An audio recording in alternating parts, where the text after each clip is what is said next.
we could get started. Welcome everyone to another After Hours workshop. We got a very solid guest today. I'm sure she doesn't need any introduction, but I'm gonna give her one anyway.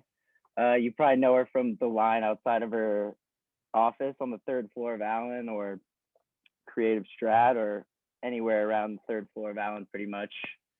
And yeah, we got a good one today talking about classes, what you should be thinking about for the future, and take it away. Yay. I'm going to want to share the screen in a moment.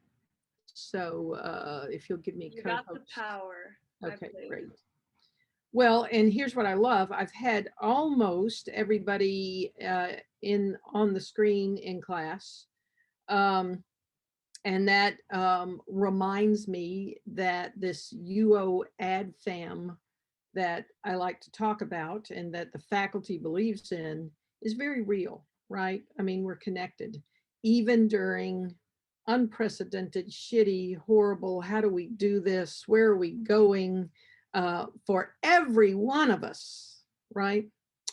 So I want to go through this tool that we've passed around and that I've sent out a couple of times, and then go through everything, all the classes that we have lined up for spring, which yay, we have, I'm hoping we'll have, it's an embarrassment of riches and no one will have to struggle and fight to get into classes.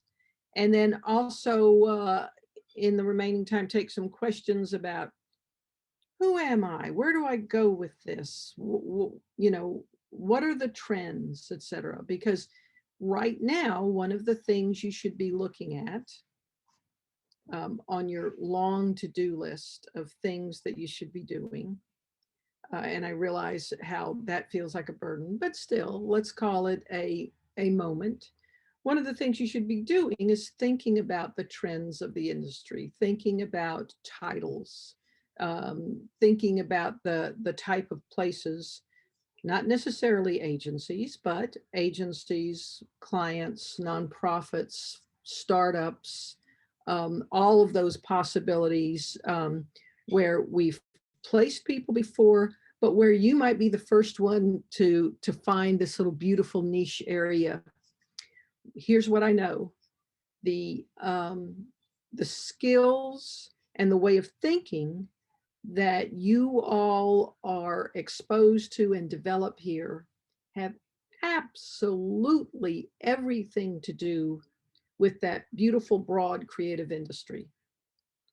And that even while you're making decisions, you know, am I this or this, or am I Helfino, or wait a minute, I have found the promised land. This is exactly what I want to do. All of those things lead you to a place that says, okay, that's the type of work I want to do, and what type of skills do I need to do that? So, yay. Let's see, share screen. I always have to say that out loud as I do it in order to actually have. So here's what I'm going to do, and I can't easily see chat when I do this. So if you have questions, yell them out, or if one of you, if Miles, you want to say, Deb, wait, there's something in chat you should hear. Let me know there. Yeah, sounds good. Okay, cool. So you've been sent this and you've seen this a couple of times, and I just want to remind everybody what it holds and why it's organized in the way it is. Number one, a few things that absolutely you should know or be reminded of is that in between Creative Strat 342 and campaigns 448, you're required to take 4 advertising classes. Now, those aren't your context A or B. Those are, you know, not other J school classes. Those are 4 advertising classes. And we'll go through those and let you see what many of them will be on the docket for spring. That means you can't take concurrently your last one with campaigns. Now, because of COVID, there's been a few exceptions made, and we're trying to be understanding and helpful. But the reality is, plan this out where you can take those 4 classes in between without having to petition or ask to take the other. The other thing is that we find the most prepared people as they go out probably take 5 or 6 classes. I think our record was 9 advertising classes. And I just think, my God, you should be teaching maybe. I mean, what's going on there? But all that said, the more tools you have, the more projects you have, the more stuff you have, the more portfolio evidence you have, the more language you have, the better off you are. So, within agencies and within the creative industry, and I'm going to keep saying creative industry, and again, what I'm talking about there, agencies, client side, startups, nonprofits, any organization or brand, etc., any of those in the comms area, sort of comms and marketing have a baby. What they'll be having are these types of jobs, right? And so our 5 basic, kind of designations for who you are within a team or identifying are still so broad. So what you're doing is finding yourself maybe in one of these columns, but you're also, even after that, you have to do the research and the connection and the LinkedIn and the job description reading, all, and the asking faculty and asking yourselves and bringing people in. After Hours is beyond my wildest dreams in that way of doing these great workshops. But you have to find sort of what it is, right? I also want you to know that it's so interesting to me. I was talking to Alicia Greenwell of Brand Citizens, a spinoff from 72 and Sunny, and she was here with us in the fall. And she said, remember, this is the slash generation. And I love that because this is what you all are. You are hybrids, right? You may be a great writer, but you're also a design thinker and you're working as your own strategist. You may be an amazing strategist. Oh, but wait, I'm going to write the manifesto. I'm going to pull this deck together. I'm going to bring in other skills. You might be a project manager, but your design thinking is on target. Your understanding of the process and of client relationships is exactly what you need to have. And again, no matter where you are in these 5 columns, you're going to be having other pieces that you do. You're going to call yourself one thing because recruiters usually have, or remember, you're building your portfolio for an audience. And so recruiters usually have, I have to fill these 6 positions, and they're on my butt about filling these 6 positions. And so if it says junior strategist, junior planner there, what she or he is looking for is someone who says, I'm a junior strategist, right? I'm a strategist. Strategic thinking is my gig. And so, boom, boom. And if you say something like strategist with writing and art direction skills and production, that recruiter is going to say, what the okay, wait, I'm going to go to the next one. So be wise about who is looking at your portfolio. People who want to choose you for something, but they need to know who you are in order to choose you for the right spot. And then you can show all of your toolkit in the work you do. Does that make sense? Boom. Okay. So we have these 5 things. We don't, like some other programs in advertising, not all, but some, and then some programs in the SOJC say it's sequential. You take course number 1, and then you take number 2, and then you take number 3 and number 4, and then you culminate in this. And that works very well for some studies and some ideas. But we find that we want you to go in creative strat, get the word, get the gospel, get the questions out there that you need to have answered. And then we want you to put into your toolkit, into your basket, different things that are going to help you. That can cause confusion on one end. And on the other end, it causes great individualized, differentiated kind of thinking. And the industry has told us, we love the way your people think. So again, you know these 5 things: creative, writers or art directors, management, brand managers, account managers, they're going to be called both of those. Production is project management, which is also management, but project management, art production, music production, video production, the design studio production. So production is this huge conglomeration of possibility. And if you call yourself a producer because you do videos, that probably isn't a direct link to an agency job. It's going to be something else. So you need to, whatever you choose, you need to know what goes into that. Strategy is going to be called a strategist or a planner. And then media, a type of strategy, but sort of its own column, media planner. And our courses, we offer here things that'll make you more interesting or what you minor in. So you all seniors already know this. If you're juniors or sophomores and you're thinking about it, a great minor is a great way to differentiate. Because most people who are applying for the jobs you're applying for usually have degrees in advertising or marketing or communications. That's sort of the broad, or English sometimes, or business. And so they see those and they go, yeah, that's cool.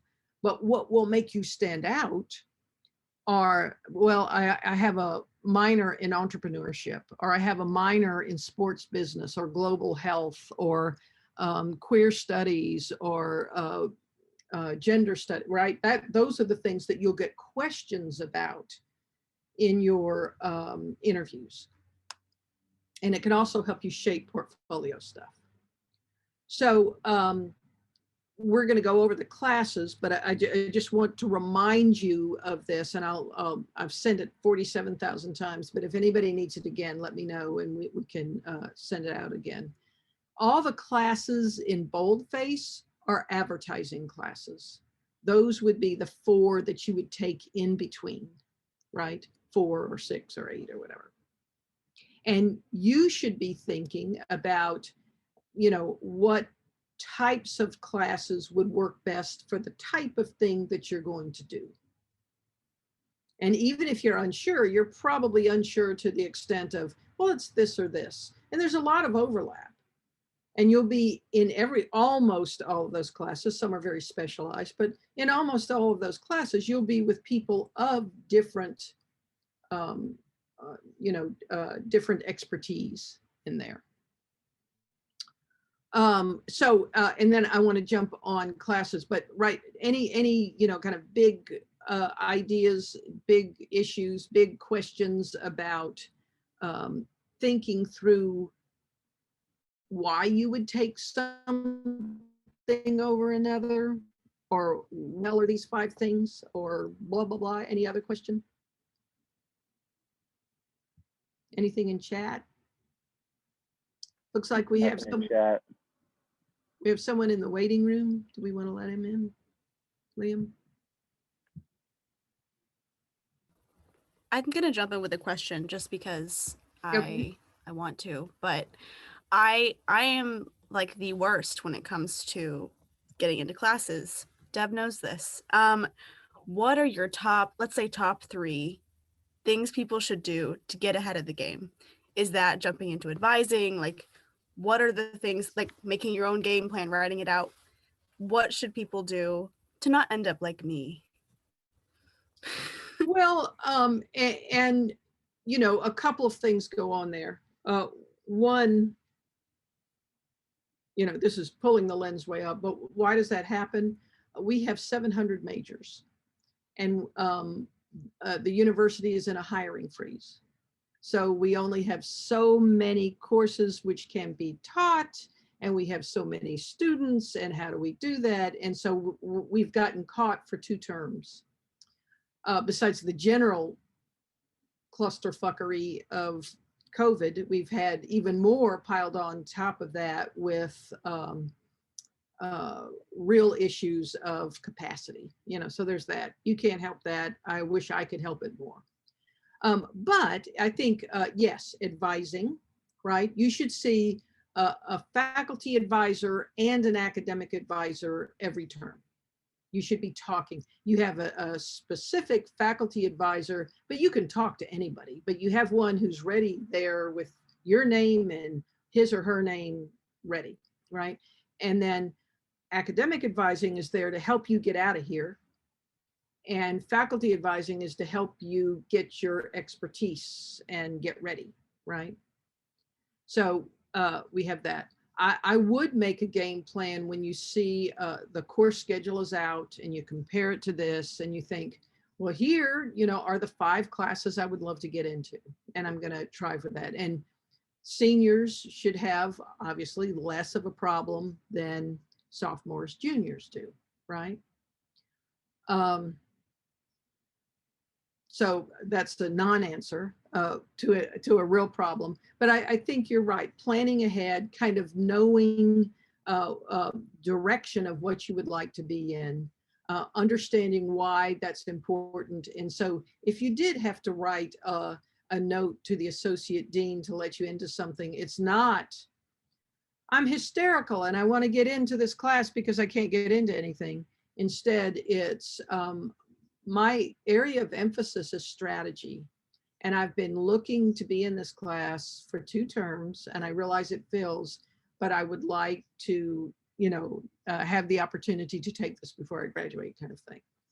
Make sense? Thank you. Yeah. Yeah. And your problem solving skills, enlisting Mr. Alex to come in and do what he's doing is awesome. Do you have any other secret classes in the works like that for next term?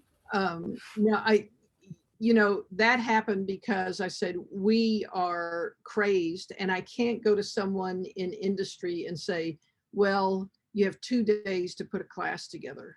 But I could go to Alex and say, you have 2 days to put a class together. Would you and Jazo do this? So I love when those really work. And I know it's a lot of work in that class, but I love that. I know for fall, we're trying to get a user experience design class, which is strategy and design make a baby. And that would be a wonderful class. I think we'll bring back the strategic process next winter. We can only bring in people, part-time people like that in quietly, right?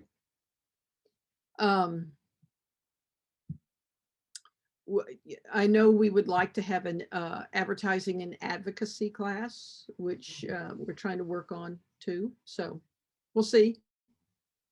I don't think we'll need any secret sauce classes, secret extra classes for spring because we have a lot on the docket. Any other? Miles? Yeah, we have a couple of chat questions from Lily and Kaylee. I hope I pronounced that right. Could you go more in depth on 460 client-side management, and adding on to that, what's the difference between client-side and account management, and do they overlap in content? Great questions. And I think I'll hit those when I go course by course because we're offering those this term. Another moment is our 460 classes are topics classes. So you'll always see top at the beginning, right? That means it's a topic that we can change in and out. I'd like to think all of our classes are top classes in what we do, but the designation of 460 top is topics. And you can take, I think, up to 5 460s if you wanted to, right? And you can get special dispensation to take more, I guess, if you're really hungry to do that. We're also changing some numbers around to get them out of topics and into regular, their own numbers. But Kaylee and Lily, I will address both of those as we go through classes. Does that sound okay? Yes, thanks, Deb. Sure. Okay, here we go. So you guys probably see this course schedule in this form because it's open to everybody to go see classes, but you probably default to what classes come up when I go to register. And so the ones that you're eligible for pop up in that way, which I don't get to see, which is weird, right? You know, so it's like all everybody trying to understand a different language. But for this, then, this is all the classes in the SOJC. And I think it always is instructive to look at what's going on there. You could go back and begin from the beginning in grammar and media and society. Those of you, by the way, in production who want to think about the big, large production area and hone skills in editing and selection and process, even this 200 intro to documentary production taught by famous guy Mitchell Block might be of interest to you. It will be very interesting. Good old Gateway. Once again, I'll tell you that I heard again the other day, this was a strategist who came into class and said, I said, so what classes do you use? On and on. And he said, well, you know, to be honest, I use Gateway every day. I'm the dude who can actually record and put together an audio sound slideshow, and nobody else knows how to do that. I have basic idea of how to edit, and nobody on my strategy team knows how to do that. A producer who works at Google Creative Lab told me the other day that she always goes back to Gateway as where she found her love of non-linear editing. So just a Gateway plug in there. So let's see. I will tell you that in terms of 314s and context A and context B, I don't know a lot. Don't listen to me because I could very easily mislead you. I know about the advertising courses. Another 331 digital video production in the production area is a good one. It's for journalism majors, but once they fill all the journalism slots, they also open it up to some advertising. I would love any of you to come back in and take Creative Strat again at 8:15 in the morning, because damn, we have a good time. We did it in the fall, not bad. Once you get up and have a cup of coffee and you're there, it was not bad at all. Okay, so running through good things to take. Boom, boom, boom, boom, boom. Let's get to some. I always get questions of, if I have an internship, should I take internship credit? And I'm going to take off my professorial hat and I'm going to put on my mom hat and say, why would you pay for that? Don't pay for the happy privilege of having an internship, whether it's paid or unpaid, and it shouldn't be unpaid.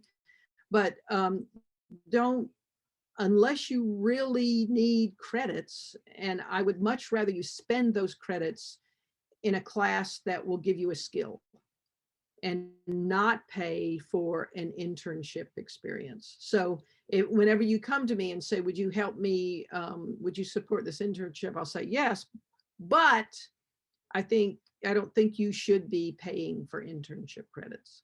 That's not a popular thing, but there we are.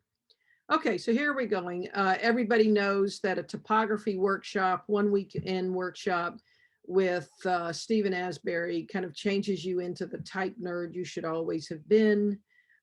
So no matter what your area of expertise, but certainly if you're interested in the design field and it's early on, but anything. Again, writers and strategists should take that. Brand managers should have a working knowledge of why something reads well or does not in type. all of you know too, you know, put your hands up if you've taken the confidence class and would say, yeah, this is a life changer. So even remote, Derek has done an amazing job. Brando has done an amazing job about getting people into that space and ready to interview, ready to tell their story, etc. I was going to say, come on, Super J New York experience. What? You're crazy. If we can't go, then you can't go either. So, and just a note there, does it break my heart that we're not going to New York for the second year? Yes, it breaks my heart. So before I get verklempt, we'll move on. And now let's get to all the 412s. Some great things here. You know, I would say if you need context courses and you consumer culture, absolutely. Studying games, TV and society, civil rights and film. I would say if you take any of those as your context courses, make a portfolio piece out of that experience. Turn it into a short video or a deck or a perspective piece. You know, you should be looking at anything you take as fair game for understanding your evidence for your portfolio. I'll be glad to answer about that afterwards, or animals and media too. Let's get to our, I want to take them all, but instead we're going to start here. So this is the first advertising course of this list. Advertising media planning, Karanda and I especially get calls every year for smart media planners. Media has a strong industry presence. There's lots of opportunity. They are well paid. There are bad media houses and there are great media houses or agencies bringing media in, such as Droga and Wyden and Kennedy and Mullen Lowe.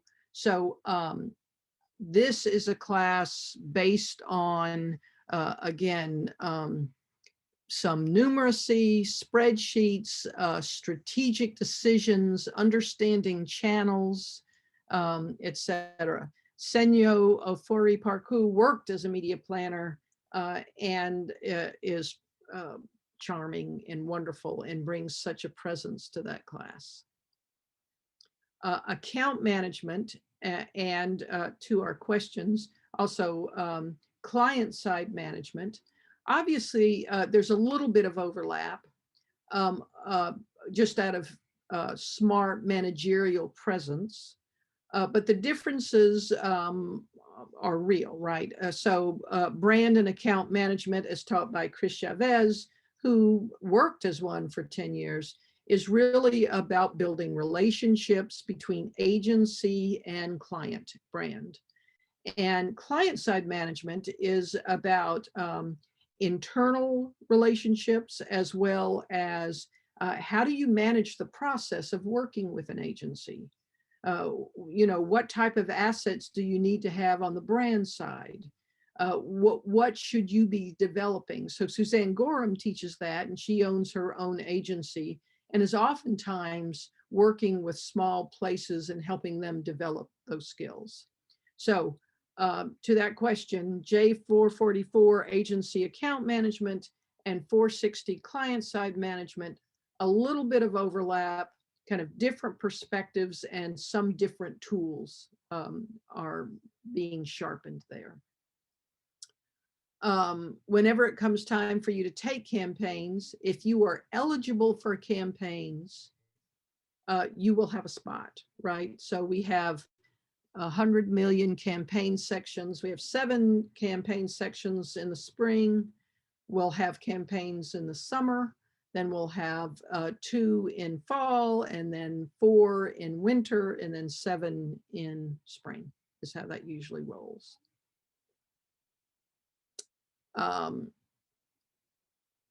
Skip a few for public relations. Karanda's curiosity class may hold the record for fastest filling class in the history of mankind. It fills very quickly. So it's usually seniors in there, but I would keep, for any of these courses, I would keep looking, checking back. You know that better than I, about how to get in there. Dave Karanda is retiring in June. We're going to bring him back for a couple of curiosity classes each year. He invented this class, the first one in the country, and speaks all over about it. So I love that we're able to have an undergraduate curiosity this spring. Writing design concepts, we have throughout the year about 15 sections of writing design concepts, and we hold them to 18 to 20 people. It says 14 right now, but we raised it a little bit. And basically that's to give you a good idea of process. So no matter your expertise, that's going to be an interesting way for you to see how it works, to see your ideation power, to see how you might select media, how that would work. I love what Shan really has driven this class, but Tom McDonald loves this class. He says, I will teach this all over the place. No barking. No barking. Shh, shh, shh, shh. No, come on. Let him go. Adding culture, Troy is teaching it this term, 75. And again, we're moving that out of a topics class and pushing it to be its own course. You know, many of you know how good a course that is, and it really gets you thinking about voice and representation.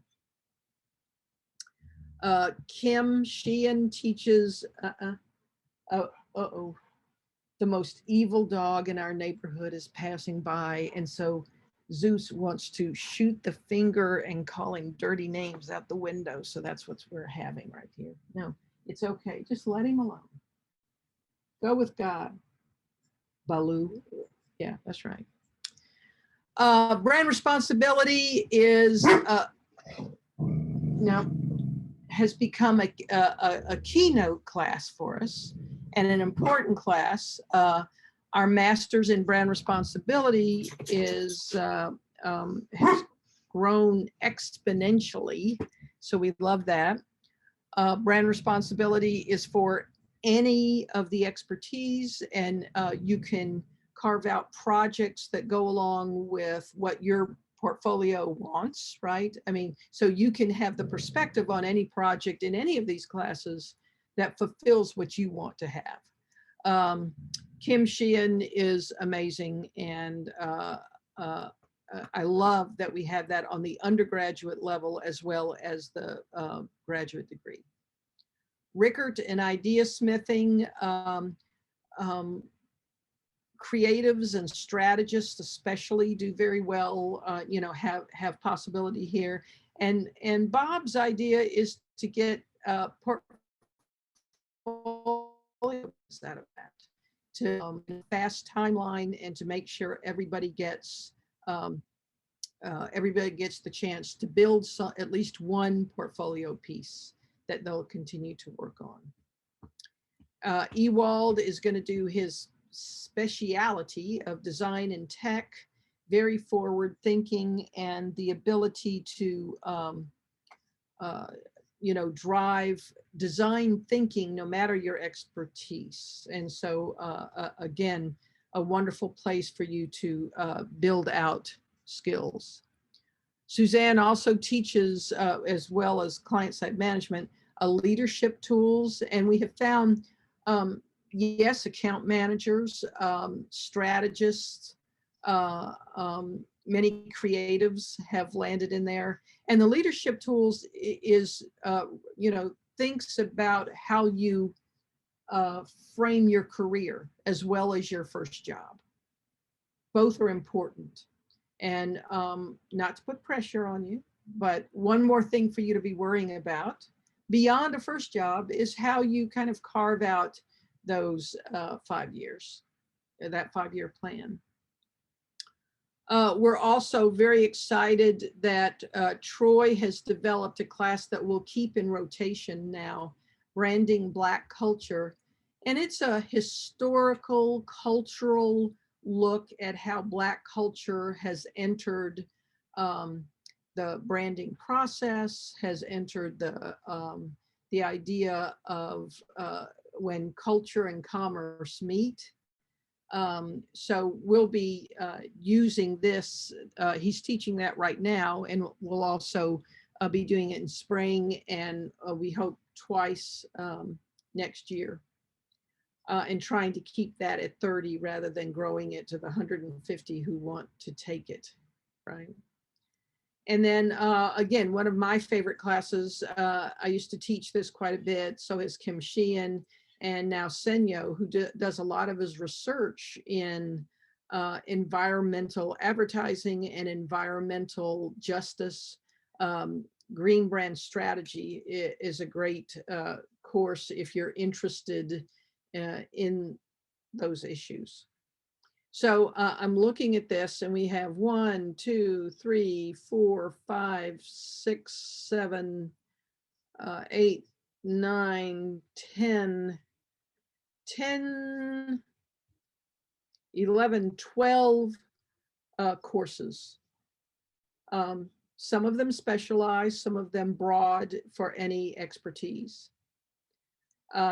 Spring, we usually don't have as much pure design courses because Stephen, we fill those up in fall and winter.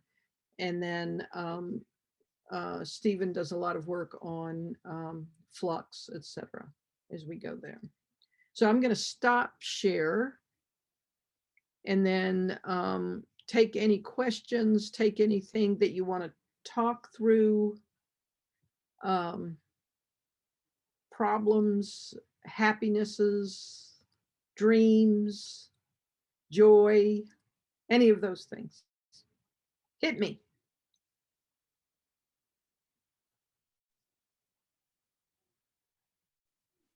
I don't have a question. I have a serendipity and a joy. And looking back at all of these classes full circle, knowing that next term is my last term and a lot of other people in this room, especially on after hours. Just got to do the damn thing, do the classes and invest in yourself and the coursework, because it's only going to make you the multifaceted human you want to be. That's sort of a perfect inspirational speech that I needed, so I appreciate that. You know, the reality is that it's easy, especially when you're beginning, it's easy to think about your classes as your ticket to a first job and career, when that's really not the way it is. Yes, your classes, but I think just as much power for your first job and your career comes from your community, your investment in whether it be projects or classes or discussions or guest speakers, you know, name it. And your ability to make things with intention, right? I'll say sometimes the intention is just to get the damn thing done and to enjoy it. But many times the intention is also, I really want to have a portfolio piece, right? And I really want to collaborate with that person. Oh my gosh, my work will be better if I work with her. Or maybe your intention is, I've looked at agencies are for me. I've looked at agencies and I see the style of these 2 or 3 agencies I'm looking at, and I want to do things that put me into that frame of mind, right? So some of the best work, as I think many seniors will tell you, some of the best work that you do will be the assignments you give yourselves, right? You know, classes will do that, but you'll get also muscle memory from that, how to do it. But then the collaboration of saying, oh my gosh, if Molly and Evan and I work on this piece together, and we're going to, oh, look, let's solve this problem. Let's go. Let's try to make something that does this in our spare time. Good things happen from that. That's, you know, that's the life juice, the mojo, the stuff that will carry you. And you know me, I could go on for an hour about life juice and mojo, but I won't. I'll take any other questions or comments or needs.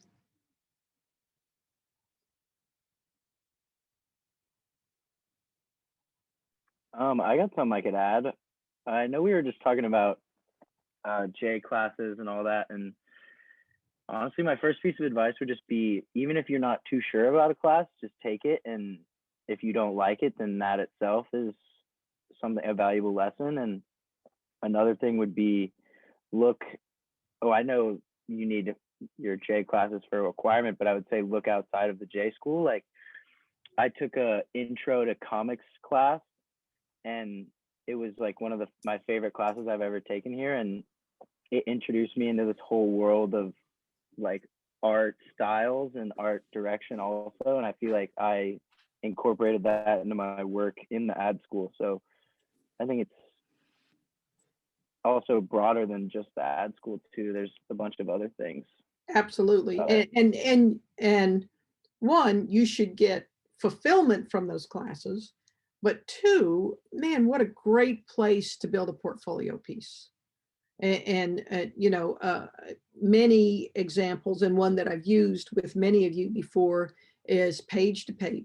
Great designer, art director, working, and she came in and talked to you guys a couple of weeks ago.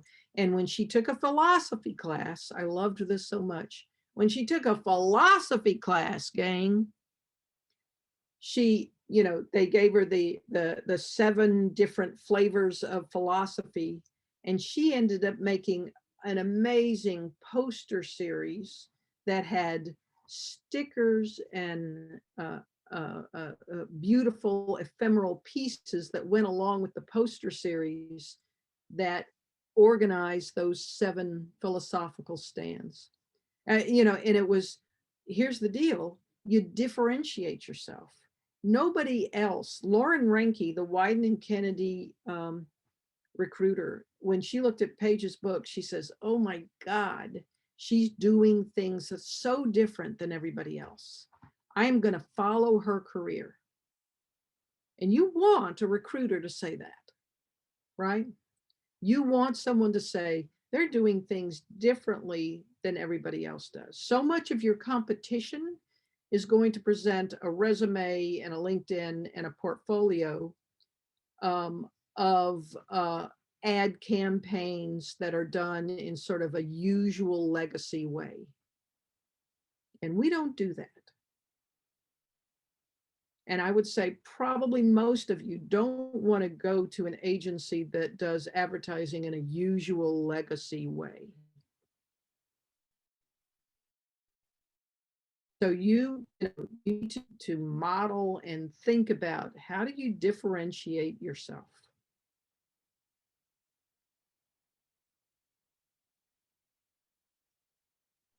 That's the $1 million question right there.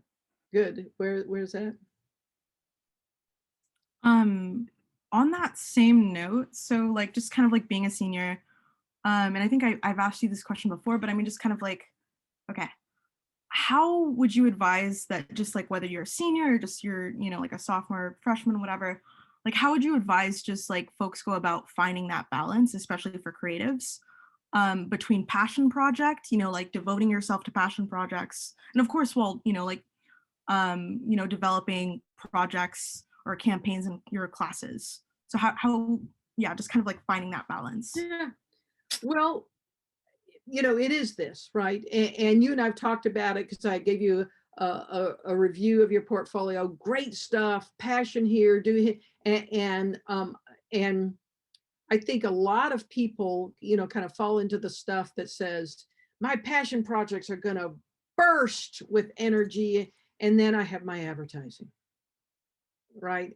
And so I would say the balance is about, maybe I'm going to show a couple of side hustle projects, and I'm going to show a couple of built out campaigns, but I want them all to be smart, relevant, full of how I think, right?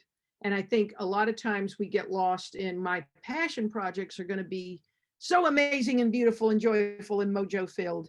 And then I'm just going to do the damn blah, blah, blah for my advertising. So even if you get an A on it, go back and, because there's a difference between an assignment in a class to get an A, a B, or a C, and what should go into your portfolio, right? So if you get an A on it, you might think, okay, it could be ready, but I think I'm going to have to, grow it more. I'm going to have to change. So you ask the professor, you ask other professors, how can I take this to the next level? What am I going to do here? And, that kind of, it's not done yet, I think, is one way to balance that out, to let you know, oh, wait, I have work to do on all of these. Thank you. I was going to say, when I first looked at Zach Boone, I thought it was Lin-Manuel Miranda. And I thought, oh, shit, man, we got him here. And I'm not disappointed, Zach, but and maybe I feel better even, because what would I have said?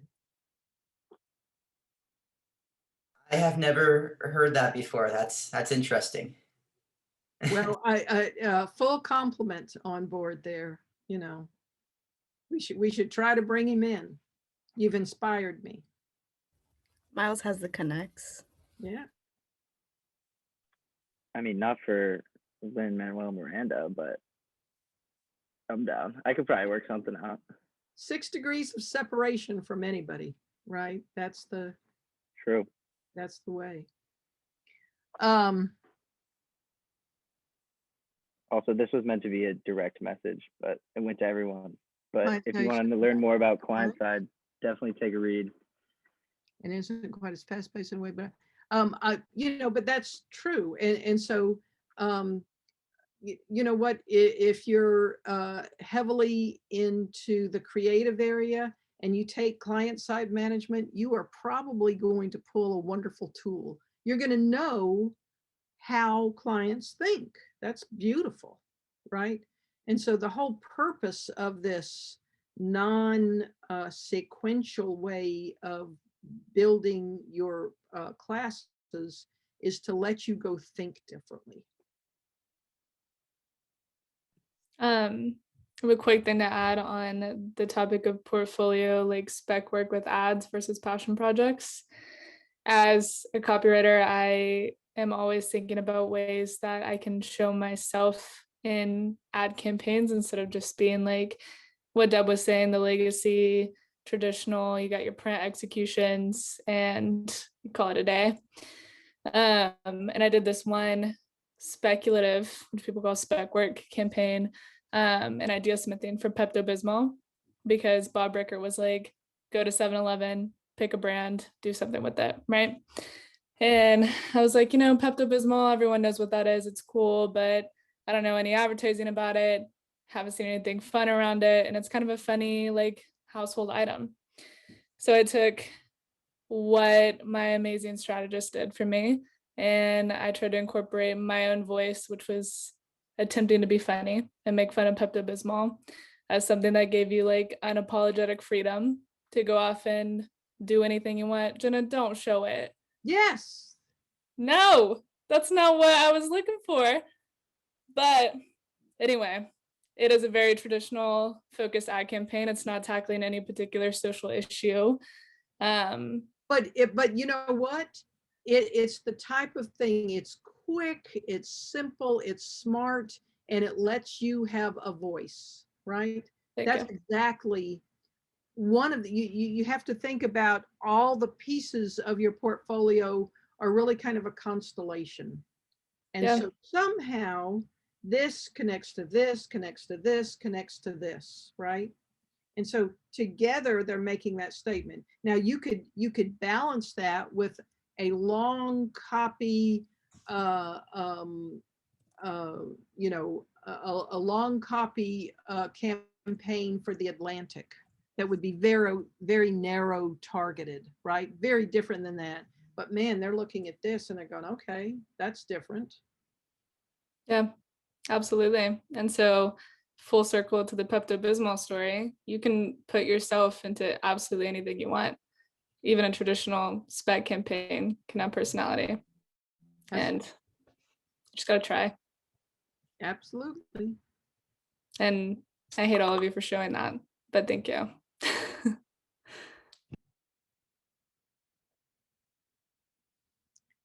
Ah, Taco Bell. I could do that right now, but I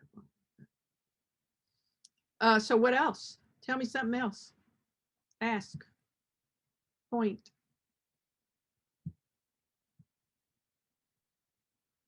So let me take a little moment here. How many of you are writers? Okay. How many of you are art director designers? How many of you are strategists? Okay. Account or brand management. We need great account or brand managers out there. Media planning. Project management and production.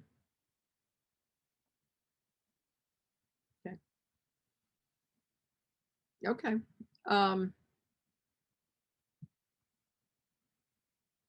So, you know, and I think, and Bob and Tom and I were talking about this, I think we need to have a good little workshop on production directions, right? You know, just to get more of an idea about places that you could land and what you would need to know.